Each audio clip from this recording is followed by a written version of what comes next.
Citizen Sleeper 2 is one of those sequels that is bigger and better than its predecessor. It gives a larger map to explore, more characters and stories to experience with more fleshed out gameplay. It's a deeper experience that enhances its already nuanced characters and rich world building.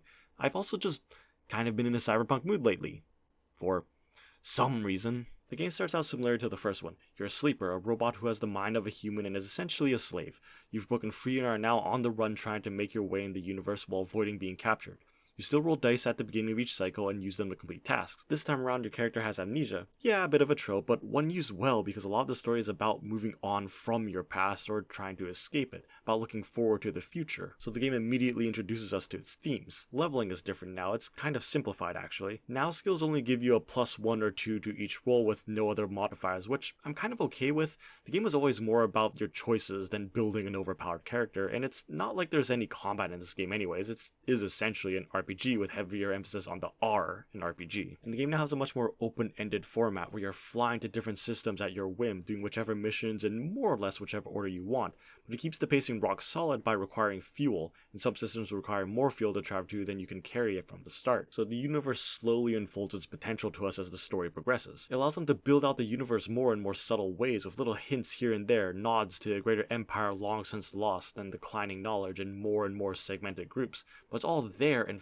fascinating to learn about. And this format only makes the franchise's greatest strength even better. Its characters. You now build a crew to go on missions with you, each with their own specialties and come with a couple of dice they can roll themselves to help you complete tasks. But more importantly, they get unique dialogue as well. You can only bring 2 crew members per mission, and it reminded me a lot of RPGs like Mass Effect or Baldur's Gate, where I want to bring certain characters on missions just to hear what they'd have to say, hear their musings on the particular topic at hand. And I was always excited to hear more about these characters. Their stories are sad and heartbreaking, others are larger than life with death-defying stakes, and others are just kind of about life and people going about their day. But no matter what, they always felt deeply personal and give a certain beauty to even the smaller scale stories. It's not always about uncovering the mysteries of the universe or death-defying run-ins with a gang, because those smaller stories are still important.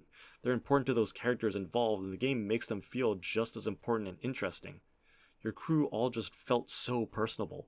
I always wanted to hear more from them, help them as the game went on. They felt like a family. They're all nuanced, far from perfect but lovable nonetheless, and by the end of it you understand why they are the way they are, why they make the choices they do, and can't help but love them and want to see them succeed. And by proxy, they felt like a true family to me that always had my back. This more open-ended take helped the characters feel more like real people with real lives outside of your story. Some of them would come and go, you would help them out with whatever it is they needed help with, and then their story would diverge from yours.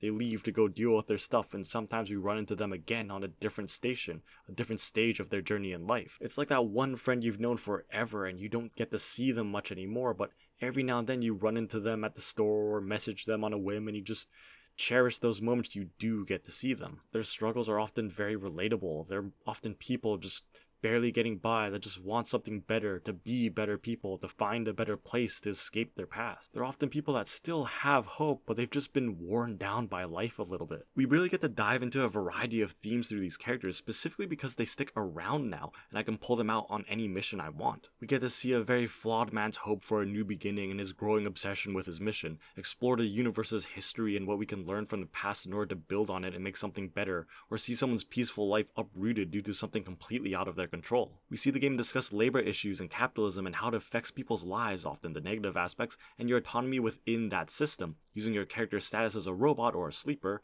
who are essentially slaves in this universe, to accentuate that last one in particular.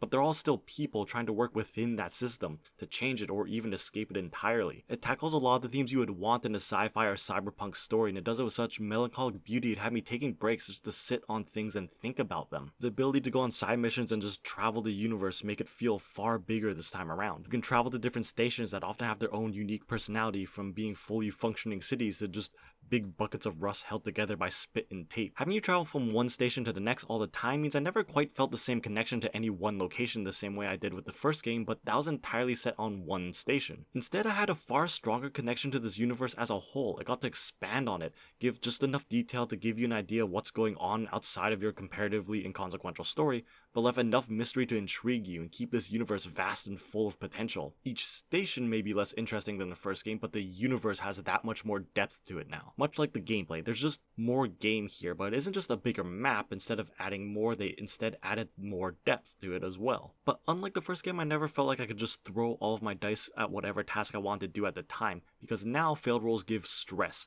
and if your stress is too high, I mean whose stress isn't too high right now, it can actually damage and destroy your dice completely. So when I would go on missions, I need to be more strategic with my dice, picking and choosing who I would use for what task and try my best to get the most out of my rolls. Dice can be repaired of course, but not while you're on a mission, so I would count how many points I needed to complete any task, knowing getting a positive roll would count for 2 and neutral for only 1.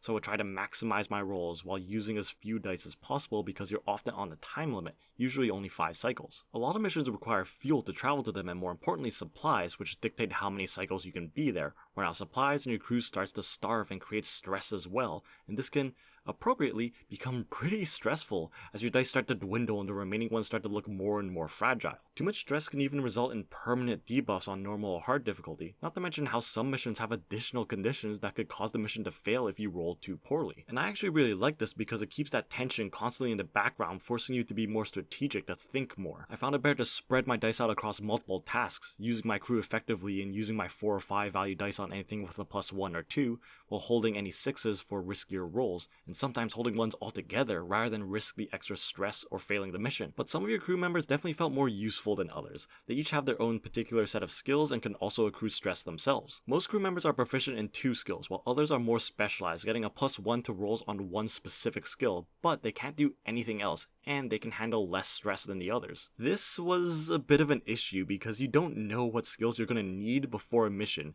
Missions often have multiple phases that require different skills, so I never had a situation where someone was completely useless, but it still felt better to bring someone that could cover my character's weaknesses and cover all of the bases, meaning characters like Junie, who was really interesting and I would have liked to see more of them, didn't get much use from me because she was just too specialized. There's also a mechanic now where you're being tracked by the company that owns you constantly, and if you stay in place too long, they'll eventually find you, but traveling will reduce that clock by 3. So again, it's just a clever way to keep that subtle pressure on the player, but in a more controlled way that still allows you to have a fair amount of freedom, but also cleverly pushes the player to engage with all of its systems more. Since traveling anywhere requires fuel, and fuel requires money, it pushes you to go and do those side missions or odd jobs on whatever station you're on, which could lead you to finding new characters and missions so you can experience that impeccable writing. But if these sound like kind of survival mechanics to you and you're not a fan of those, don't worry, this is not a survival game. It never felt like it got in the way of things and was all very easy to manage. If anything, it just made every choice down to where and when I would travel just feel that much more meaningful, while maintaining that slight foreboding tension in the background. It also fits with some of the game's themes. Your past is catching up with you and all you can do is run, but maybe it'd be better to face it instead. So Citizen Sleeper 2 is definitely a story game. You spend most of your time reading, but my god is it well written. The characters, the story, the world are all incredible and come together to make some of the best sci-fi out there. Citizen Sleeper 2 is not a bigger sequel, it's a better one, deeper and polished to a shine that will forever twinkle as bright as the brightest stars.